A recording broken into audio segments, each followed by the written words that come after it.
안녕하세요. 하나님 나라 성경의 큰 그림을 나눌 이동훈 목사입니다. 오늘은 4강 약속된 하나님 나라를 함께 배우려고 합니다. 특별히 오늘 강의의 내용은 죄와 심판 가운데 모든 것이 무너진 것처럼 보이는 하나님의 나라에 대하여 우리 하나님께서는 영원 가운데 주신 계획을 통해 어떻게 자신의 이야기, 특별히 은혜의 복음이라는 이야기를 이어가시는지를 오늘 강의를 통해서 함께 살펴보려고 합니다. 많은 은혜가 있기를 바랍니다. 우리는 하나님 나라의 정의를 이렇게 같이 나누었었죠. 하나님의 처소에서 하나님의 다스림과 복을 누리는 하나님의 백성으로 정의하였습니다. 이 하나님 나라 정의에 따라서 첫 창조시에 나타났던 하나님의 나라의 그림과 패턴은 어떤 모습이었습니까? 그 처소에 곧 에덴 동산에서 다스림과 복으로서는 하나님과의 그 말씀과 완전한 관계를 통해 그 백성으로서의 아담과 하와가 첫 창조 시에 심히 좋은 모습으로 그 하나님의 나라를 누리고 있었죠. 그런데 이것이 어떻게 나타나고 또 무너졌습니까?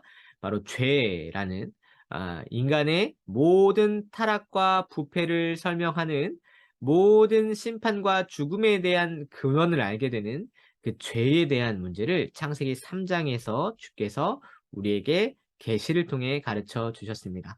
이 죄의 시작에 대하여 모든 인류 그리고 오늘 살아가는 우리의 안에 나타나는 하나님을 향한 끊임없는 적대감과 또 불신과 또 대적하는 일의 그 근원적인 모습과 그림을 우린 창세기 3장에서 볼 수 있게 되죠. 첫 아담과 하와가 그 죄를 범하고 나서 이 하나님의 나라는 처참하게 무너집니다. 어떻게 됩니까? 그 처소에서 추방당하며 다스림과 복을 누렸던 하나님과의 관계가 깨어지고 불순종과 그에 따른 저주, 곧 죽음과 심판이라는 처지에 사람이 나아가게 되며 나아가 하나님의 백성이 더 이상 이 땅 가운데 존재할 수 없는 사람의 힘으로는 그 하나님의 나라를 누릴 수 없는 그런 상태에 처하게 됩니다. 이것을 우리가 지난주에 무너진 하나님 나라로서 함께 배웠죠. 그런데 어떤 놀라운 일이 일어납니까? 우리는 마지막 지난 강의처럼 그러나 그럼에도 불구하고 이야기 곧 하나님의 역사는 여기서 종결되는 것이 아니라 그 나라 이야기는 계속된다라고 이야기했습니다. 인간 편에서 할 수 있는 일이 아무것도 없는 그 자리에 놀랍게도 우리 은혜의 하나님께서는 자신의 이야기 곧 영원 가운데 가지셨던 하나님 나라를 향한 계획을 이어가신다는 것이죠. 오늘 우리는 그래서 무엇을 배울 것이냐면 특별히 하나님 나라 가운데 이 구약 하나님 나라의 그림과 또 무너진 하나님 나라를 보고 난 그 자리에서 약속된 하나님의 나라 하나님께서 사람에게 무엇을 바라보게 하심으로 믿게 하시는지를 오늘 함께 그 약속된 하나님 나라 속에서 배우려고 합니다. 우리가 하나님 나라, 특별히 하나님의 계획, 그리고 그 계획을 이루어 가시는 하나님의 이야기를 생각할 때 가장 우선적으로 생각해야 될 것이 있습니다. 그것은 어떤 것이냐면 하나님은 사람과 그 죄 때문에 그 나라의 계획을 실패하신 것인가 또는 그 계획을 수정하게 되신 것인가 라는 의문을 가질 수가 있어요. 하나님께서 자신의 이야기를 이어가실 때 하나님은 죄 때문에 사람 때문에 자신의 계획과 뜻이 실패하신 것인가 생각할 때 하나님께서는 당신의 말씀을 통해서 전혀 그런 것이 아니라 도리어 하나님이 이 모든 것을 영원 가운데 계획하시고 이어가시고 계신다라고 이야기하십니다. 에베소서 말씀을 보려고 합니다. 에베소서 1장에는 이렇게 기록되어 있죠. 찬송하리로다 하나님 곧 우리 주 예수 그리스도의 아버지께서 그리스도 안에서 하늘에 속한 모든 신령한 복을 우리에게 주시되 곧 창세전에 그리스도 안에서 우리를 택하사 우리로 사랑 안에서 그 앞에 거룩하고 흠이 없게 하시려고 그 기쁘신 뜻대로 우리를 예정하사 예수 그리스도로 말미암아 자기 아들들이 되게 하셨으니 이는 그가 사랑하시는 자 안에서 우리에게 거저 주시는 바 그의 은혜의 영광을 찬송하게 하려는 것이라.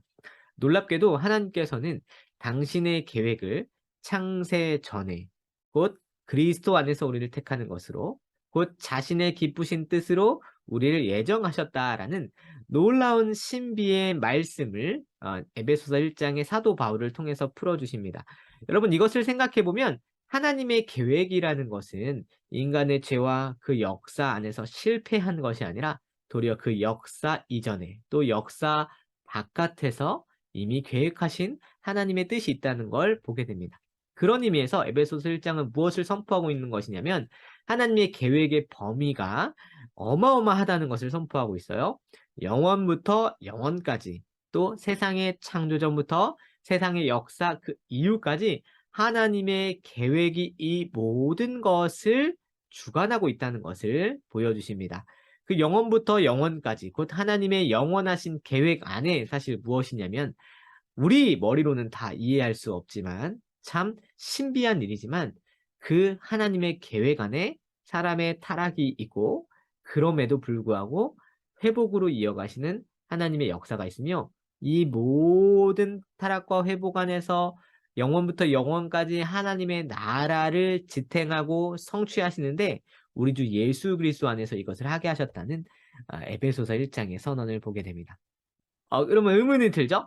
하나님은 왜 이 모든 일을 특별히 하늘에 있는 것이나 땅에 있는 것이 다 그리스도 안에서 통일되게 하셨는데 이 계획을 그 당신의 영원하신 계획 속에서 타락을 허용하셨을까? 우리는 그것을 질문할 때 책에서 아주 좋은 답을 하고 있어요. 그 답을 좀 읽어드릴게요.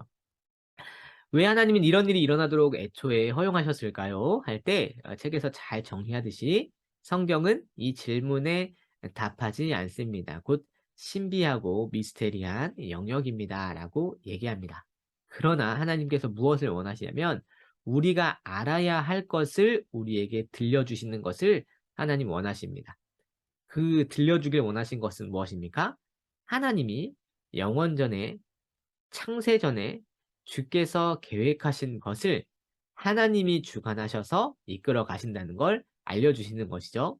인간의 죄와 타락이 어떠한 발버둥을 하여 하나님의 나라의 계획을 방해하고 대적한다 하더라도 주님이 주관하시는 세계가 있다는 것이죠.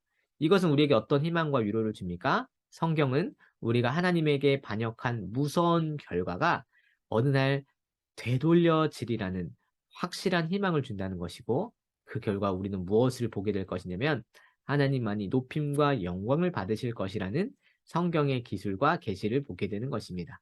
이것이 오늘을 살아가는 곳 모든 것을 통제할 수도 없고 또 죄의 실패의 결과들을 맛보고 있는 우리에게 얼마나 놀라운 위로가 됩니까?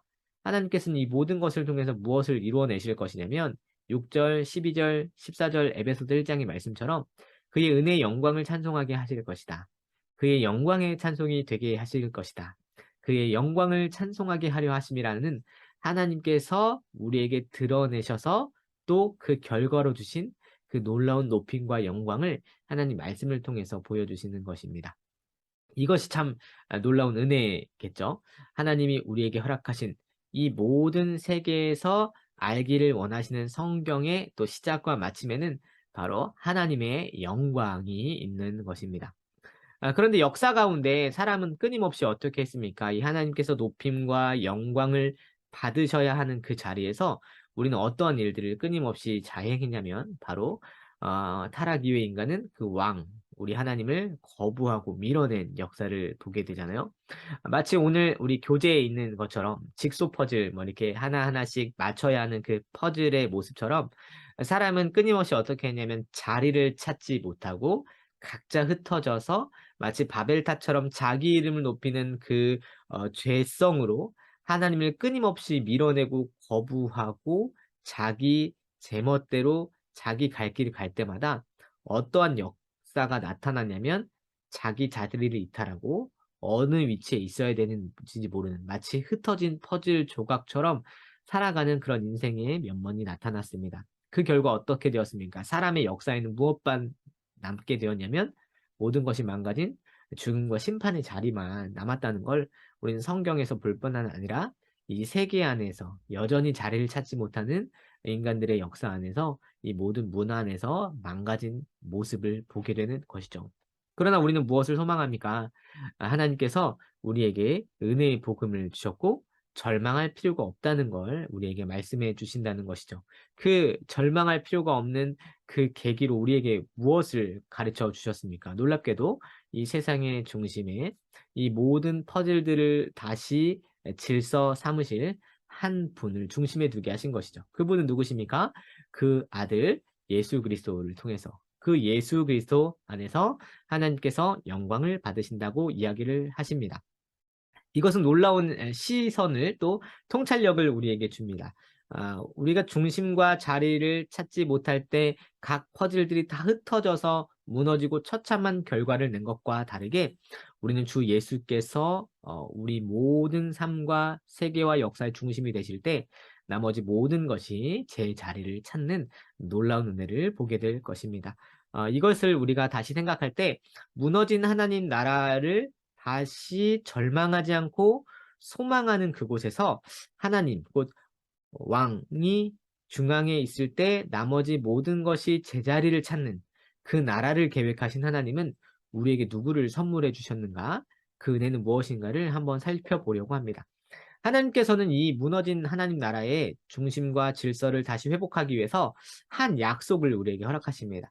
성경은 바로 이 약속으로 이어져 가는 놀라운 이야기인데요. 특별히 놀라운 은혜의 자리는 어디에 나타나냐면 타락한 현장 바로 그 자리에서 선언됩니다. 창세기 3장 15절 내가 너로 여자와 원수가 되게 하고 내 후손도 여자의 후손과 원수가 되게 하리니 여자의 후손은 내 머리를 상하게 할 것이요 너는 그의 발꿈치를 상하게 할 것이니라 라고 말씀하십니다.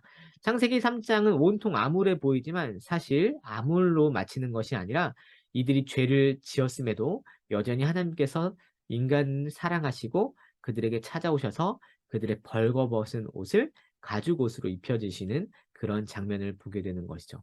그런데 그 자리에서 우리는 무엇을 보냐면 다른 것이 아니라 여자의 후손을 허락하신 곧 하나님께서 아직 다 드러내진 않으셨으나 그러나 분명하게 나타내신 여자의 후손 곧 예수 그리스도를 향한 약속을 사람에게 허락하십니다. 타락하고 무너진 하나님 나라의 소망이 사람에게 있는 것이 아니라 여자의 후손 한 자손에게 그 회복의 중심과 성취를 허락하시라는 하나의 약속을 허락하시는 것이죠. 그것을 우리는 바로 은혜라고 하는 것이고 놀랍게도 하나님께서는 평강의 하나님께서 속히 사탄을 너희 팔 아래서 상하게 하시리라는 사도 바울이 이 창세기 3장을 떠올리는 구절로 인용하며 우리 예수 그리스도를 향한 찬양과 영광을 돌리게 되는 것이죠. 우린 놀라운 은혜의 현장을 지속적으로 보게 됩니다. 창세기 내내 죄와 죽음의 질서로 하나님 나라가 무너지는 자리 곳곳마다 이것이 놀라워요. 하나님의 나라가 무너진 것처럼 보이는 절망적인 현장 곳곳마다 우리는 하나님의 은혜를 보게 될 것입니다. 그 모습을 살펴보면 참 놀랐습니다. 죄와 심판의 현장이 정말 무서울 정도로 나타나요. 어떤 모습으로 나타납니까? 가인과 아벨의 자리에서 그 수직적인 하나님과의 관계가 망가질 때 수평적으로 그것이 살인을 범하는 자리까지 확장되고 무너져가는 모습을 보게 되는 것이죠. 또한 어떻습니까? 그 인간이 아담의 족보 이후에 죽었더라, 죽었더라, 죽었더라 라고 이야기하며 끊임없이 사람에게는 죽음이 함께하고 있다는 것을 보여주는 것이죠. 죄의 결과 온 땅의 죄악이 관영하여 하나님이 그것들을 지었음을 한탄하시는 자리에서 하나님께서 이 모든 것을 노아와 8식구를 제외하고 심판하시는 그런 심각한 죄의 현장을 우리는 목도하는 것이죠. 더 충격적인 것은 그렇게 구원을 받은 노아의 자손이 결국 모여서 무엇을 도모하냐면 자기들의 이름을 내고 하나님을 밀어내서 온 지면의 흩어짐을 면하는 온 땅에 충만하라 하신 하나님의 말씀을 대적하는 그런 사건이 바벨탑 사건에서 나타나는 것입니다. 그러나 우리는 바로 이 절망적인 현장에서 무엇을 보냐면 참 신비하게도 그 절망의 현장에서 약속된 하나님 나라, 곧 하나님의 은혜의 단면들을 볼 수 있게 됩니다. 가인과 아벨에서 하나님은 어떤 일을 긍휼로 베푸셨습니까? 그렇게 살인을 행한 가인을 진멸하고 바로 없애지 아니하시고 가인이 긍휼을 구할 때 하나님께서는 가인에게 표를 두사 가인을 해하지 못하도록 보호하시는 주님의 긍휼을 보게 됩니다. 죄인의 역사를 하나님께서 잠시 주께서 유보해 두시고 완전한 진멸과 심판의 자리까지 보호해 주시고 긍휼을 여전히 베푸신다는 걸 가인의 표를 통해서 보여주시는 것이죠. 또한 어떤 일이 있습니까? 그 유한함 속에서도 인간의 죽음과 죽음이 이어지는 자리 안에서도 에녹을 통해서 어떠한 소망과 위로를 주시냐면 에녹이 하나님과 동행할 때 그 에녹을 하나님이 데려가 세상에 있지 않게 하는 그 은혜, 곧 이 세상, 이 타락하고 무너진 나라 안에서도 하나님을 알고 그분과 동행하는 삶으로 유일한 생명을 누릴 수 있음을 에녹을 통해 보여주시며, 나아가 모든 땅의 죄악이 관영하여 홍수로 세상이 심판당했을 때 주님은 이 노아를, 모든 사람이 죄인일 때 노아에게 은혜를 허락하사 그 노아와 가족을 주께서 구원하시는 놀라운 은혜를 보게 되는 것이죠. 그리고 바로 그 자리에서 노아와 언약을 맺는 하나님의 은혜가 나타나는 것입니다. 나아가 아브람, 곧 바벨탑 사건으로 온 인류가 흩어져서 더 이상 인류의 역사에 소망이 없다 보이는 자리에 하나님은 여러 민족으로 흩어진 그 세계의 역사 속에서 한 사람을 부르셔서 아브람, 곧 아브람을 부르사 갈대아 우르를 떠나게 하시고 하나님께서 그 아브람과 언약을 맺어서 이 아브람을 통해 땅의 모든 족속이 너로 말미암아 복을 얻게 하시겠다는 하나님의 은혜를 우리에게 허락해 주시는 것입니다. 저는 이런 하나님의 은혜를 생각할 때마다 곧 절망이 가득하고 모든 죄악과 심판이 아주 지배적인 바로 그 자리에 선언되고 있는 하나님의 은혜를 보게 될 때, 하나님의 이야기는 지속돼 가는구나. 우리 하나님의 은혜가 참 놀랍구나. 우리 하나님 영광 받으심이 마땅하구나를 생각해 보게 되는 것입니다. 앞으로 우리가 이 하나님의 나라, 특별히 그 하나님의 은혜를 통해 이 하나님의 나라가 어떻게 이어져 가는가를 생각할 때 아주 핵심적으로 우리가 기억해야 되는 개념 한 가지가 있습니다. 그것은 무엇이냐면 바로 언약이라는 개념이에요. 특별히 언약에 대한 강의를 노아 언약만으로도 1시간 이상, 아브라함 언약만으로도 세네 차례 강의를 진행할 수 있을 정도로 아주 세부적으로 들어가면 아주 깊고 또 방대한 양을 다루기 때문에 언약이 아주 중심적인 개념을 잡고 노아 언약을 통해서 아주 핵심적인 내용만, 또 아브라함 언약의 핵심적인 내용만 짚는 것으로 우리가 성경의 그림을 계속 이어져 가려고 합니다. 책도 그런 부분에서 이 언약의 부분들을 각 파트들을 핵심적인 개념과 내용 위주로 다루고 있어요. 그래서 참 이 책이 좋은 것 같아요. 끝까지 포기하지 않고 읽게 하니까. 언약을 보면 이 언약은 특별히 구약의 용어로 나타날 때 이 베리트라는 단어와 함께 나타납니다. 이 베리트는 어떤 의미냐면 마치 고기를, 그러니까 살아있는 짐승을 반으로 쪼갠 것 같은 그런 개념이에요. 그러니까 이 베리트는 어떠한 의식을 함께 전제하고 있는 거냐면 한 짐승을 쪼개서 피를 흘려 그 사이를 지나가는 곧 엄숙한 헌신, 이 언약을 지키지 않으면 마치 쪼개진 고기처럼, 쪼개진 짐승처럼 죽음도 마다하지 않겠다는 그런 양방의 약속을 이 베리트, 언약이라고 얘기를 합니다. 그런 의미에서 이 베리트는 굉장한 구속력이 있는 약속인 거죠. 이것을 시행할 때는 생명이, 시행하지 않을 때에는 사망이 있는 것이 바로 이 베리트, 언약의 개념입니다. 그런데 이것이 어떻게 맺어지냐면 참 놀랍게도 하나님 편에서 일방적으로 사람에게 맺어주시는 것이죠. 즉 언약의 당사자가 되는 하나님과 인간, 하나님과 피조세계 속에서 인간과 피조세계가 그 어떠한 의지와 모습으로도 하나님 나라를 이룰 수 없을 때 하나님 편에서는 이것을 일방적이고 주권적인 은혜로 이 언약을 사람과 또 피조세계와 맺어주십니다. 그런데 그 하나님께서 일방적으로 베풀어 주시는 은혜이지만 하나님과 인간이라는 그 당사자 사이에서 그 관계에서 쌍무적이고 쌍방향이고 또 조건적인 모습으로 이 언약이 나타나는 것이죠. 그런 의미에서 노아 언약은 이 언약, 하나님 편에서는 일방적이고 관계에서 쌍무적이고 조건적인 모습이 어떻게 드러나냐면 바로 하나님께서 노아와 함께 언약을 맺으실 때 이런 말씀을 하십니다. 내가 너희와 언약을 세우리니 다시는 모든 생물을 홍수로 멸하지 아니할 것이라. 땅을 멸할 홍수가 다시 있지 아니하리라라고 창세기 9장 11절에 말씀하시고 무지개를 표징으로 상징으로 허락해 주십니다. 노아 언약의 핵심적 개념은 무엇이냐면 이 땅을 주님께서 보존하신다는 거예요. 어느 때까지 보존하십니까?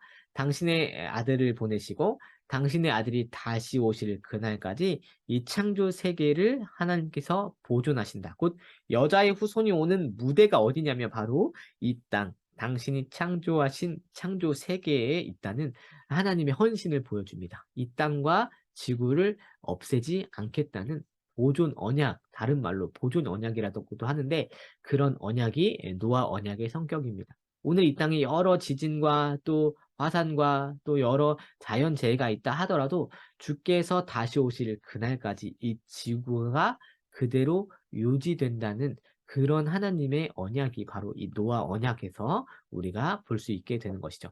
아브라함 언약은 무엇입니까? 바벨탑 사건 이후에 하나님께서 아브라함을 무조건적으로 부르사 하나님의 은혜를 허락하시는데 특별히 아브라함의 후손을 통해서 큰 민족을 이루고 복을 주어서 이름을 창대하게 하고 땅의 모든 족속이 아브라함으로 말미암아 복을 얻게 하신 것. 그 안에 특별히 세 가지 요소가 나타나는데요. 백성, 땅, 복이라는 세 가지 개념으로 특별히 아브라함 언약을 나타내십니다. 그 세 가지 개념의 백성은 무엇입니까? 이 백성에게는 특별히 이 아브라함의 후손 가운데 하나님의 백성을 이룰 것을 그리고 그 땅은 약속의 땅으로서의 가나안을 그리고 그 복은 특별히 모든 민족이 구원의 복을 누리는 자리를 허락하신다고 말씀하십니다. 이것이 아브라함의 후손을 통해서 이루어질 것이라고 말씀하셨습니다. 그 표징으로 상징으로 무엇을 주셨습니까? 아브라함 후손을 특별히 난지 8일 만에 할례를 베풀게 하심으로 그 피로 맺은 생명의 그 언약의 표징을 하나님께서 아브라함과 그 후손에게 허락하시는 것입니다. 우리는 이 모든 일을 통해서 무엇을 봅니까? 무너진 하나님 나라 속에서 아무 소망과 또 생명이 보이지 않을 때 모두가 절망할 때 하나님 편에서 우리를 포기하지 않으신 은혜의 이야기 곧 복음을 우리는 이 성경의 흐름관에서 보게 되는 것입니다. 이 복음 곧 노아도 바라보았고 아브라함도 바라보았던 곧 아담에게 허락하셨던 여자의 후손이라는 그 복음의 단면이 노아의 언약을 통해서 온 땅이 보존되는 바로 그곳에 주님이 그 자손을 보내실 것이며 아브라함이 주님의 말씀을 통해서 천하 만민이 곧 너를 통해 복을 받게 될 것이라는 그 자손을 바라보게 하시는 그 복음을 보게 될 때 아브라함이 이것을 어떻게 하였습니까? 놀랍게도 아브라함이 여호와를 믿으니 여호와께서 이를 그의 의로 여기셨다라고 말씀하시는 것입니다. 그렇습니다. 놀랍게도 하나님께서는 아브라함을 받아주셨는데 하나님께서는 아브라함을 의롭게 여기신 이유를 그 믿음 때문이라고 말씀하십니다. 죄악된 인간이 구원받는 길은 언제나 어디에만 있을 수 있냐면 믿음에만 있을 수 있습니다. 우리는 자격도 요건도 되지 않지만 일방적으로 주권적으로 맺어주시는 하나님의 은혜의 복음을 바라보는 그 믿음에만 우리가 구원받을 길이 있는 것입니다. 그런 의미에서 특별히 약속된 하나님의 나라라는 측면에서 아브라함과 함께 살펴보게 되는 그 하나님 나라의 단면은 무엇일까요? 하나님의 처소에서 하나님의 다스림과 복을 누리는 하나님의 백성이라는 측면에서 우리는 아브라함과 그리고 그 복음의 단면 안에 나타난 각 요소들을 보게 됩니다. 하나님의 처소라고 말해줄 수 있는 아브라함에게 주어진 복음은 무엇이었습니까? 가나안 땅, 약속의 땅을 이야기하시고 그 다스림과 복을 어떻게 마련하셨냐면 이스라엘과 모든 민족, 너를 통해 모든 민족이 복을 받게 될 것이라는 그 복을 핵심적으로 말씀하십니다. 그리고 백성으로 하나님 무엇을 약속하십니까? 아브라함의 후손을 말씀하시는 것이죠. 그리고 이것이 단순히 혈통적인 아브라함을 말하지 않는 것은 이것이 갈라디아에서의 말씀처럼 믿음으로 우리는 아브라함과 일치된 바로 그 자리에서 곧 복음을 믿는 믿음이라는 바로 일치된 그 자리 안에서 아브라함의 후손으로서 이 하나님 나라를 누리게 되는 것입니다. 그런데 우리가 한번 오늘 강의를 정리하면서 한번 여러분과 아주 진중한 질문을 한번 나누고 싶어서 몇 가지 중요한 질문을 여러분과 함께 나누고 오늘의 은혜를 좀 정리하면서 오늘 강의를 마치려고 합니다. 여러분, 우리가 은혜라는 측면, 특별히 하나님의 이야기가 지속되고 계속될 때 은혜의 복음을 우리가 볼 때 이 복음을 정말로 은혜로 받고 또 그 은혜를 소망하기 위해서 정말 우리가 직시해야 되는 것이 무엇일까를 한번 생각해 봅니다. 우리가 은혜를 정말로 누리고 소망하기 위해서 무엇을 우리가 이해해야 되냐면 죄와 죽음을 성경에서 얼마나 끔찍하게 말씀하고 계시고 그 죄와 죽음의 그 심각한 자취와 모습이 내 안에 얼마나 끔찍하게 드러나고 있는가를 볼 때에만 은혜를 소망하게 됩니다. 그러나 하나님이 우리를 유일하게 정직하게 보게 하시는 거울로 무엇을 주셨습니까? 오직 성경, 하나님의 말씀을 주셨죠. 그런 의미에서 이 성경이 직시하게 하시는 내 모습, 내 죄, 내 죽음이 얼마나 심각하며 하나님 보시기에 부끄러울 뿐만 아니라 진멸당해 마땅한지를 먼저 보는 자만이 '하나님 은혜 없이는 살 수 없구나.'를 정말로 깨닫게 되는 것입니다. 무너진 나라와 약속된 하나님 나라를 허락하시는 하나님의 은혜가 죄와 죽음 때문에 고통받는 내 모습 속에서 절규할 때 얼마나 놀랍게 쏟아지는 은혜의 단비요 복음의 선물인지를 우리는 깨닫게 되는 것입니다. 여러분 그런 의미에서 성경을 정말 진중하고 또 깊이 있게 읽기를 바랍니다. 나를 직시하는 거울로 이 죄와 죽음의 그 세태 앞에 놓인 비참한 우리 인생을 먼저 보게 되시길 바랍니다. 하나님의 영원하신 계획과 놀라운 은혜가 향한 회복이 무엇이라고 이야기했습니까? 하나님의 영광에 찬송이 되게 하시는 것이라고 말씀하셨습니다. 그런 의미에서 우리는 어떠한 하나님의 계획을 보게 되냐면 감히 이런 미약하고 비참한 나를 통해서 찬송과 영광을 받으시는 하나님의 은혜를 보게 되는 것이죠. 죄와 죽음을 그리스도 안에서 회복시키신 그 인생으로 바로 나 같은 존재를 통해서 하나님 영광을 받으신다는 놀라운 하나님의 영원 가운데 계획과 뜻을 보게 되는 것입니다. 충격적이게도 나 같은 죄인도 하나님의 영광의 재료가 될 수 있다고 말씀하시는 것이죠. 사랑하는 성도 여러분, 오늘 여러분의 삶을 어떻게 이해하는지 모르겠습니다. 죄와 죽음의 질서 앞에 놓인 나약하고 비참한 모습으로 내 모습을 볼 수도 있지만 그러나 영원 가운데 계획하신 하나님의 은혜의 복음은 여러분의 인생 바로 그 모습을 통해서 하나님의 영광의 찬송을 받으실 것이라고 말씀하십니다. 그 은혜가 바로 여러분에게 가득하기를 축원합니다. 우리 다음 주에 또 만나려고 합니다. 우리 다음 주 강의를 통해서 이제 부분적인 하나님의 나라가 이제 언약 안에서 어떻게 하나하나 약속되는지를 볼 것인데요. 잘 또 공부하시고 또 복습하시고 예습하셔서 성경을 아주 깊이 있고 재미있게 읽되 그 흐름과 방향, 주제와 방향을 잃지 않고 우리가 있는 자리, 또 오늘 우리가 누리는 은혜를 깊이 있게 깨닫기를 바랍니다. 오늘도 왕의 중심이 되시고 하나님 나라 가득 누리는 한 주 되시기를 바라면서 우리 또 다음 주에 만나도록 하겠습니다. 샬롬.